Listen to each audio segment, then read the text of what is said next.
On July 4, 2025, torrential rains turned the Guadalupe River into a deadly torrent. In less than 2 hours, the river surged over 20 feet, engulfing homes, roads, and Camp Mystic, a beloved girls' summer camp in Kerr County, Texas.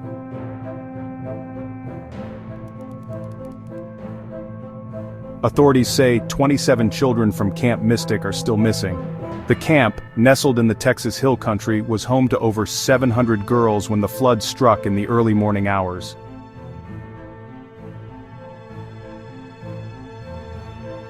"We tied a rope across the bridge and held on as the water rose around our knees," said 13-year-old camper Eleanor Lester.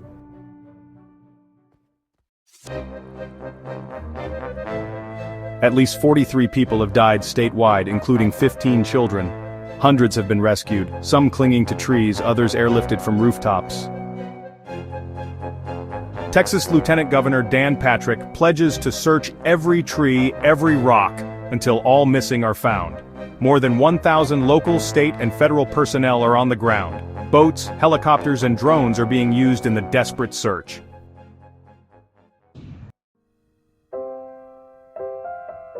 Camp Mystic, founded in 1926, has long been a haven for girls to grow in faith and friendship.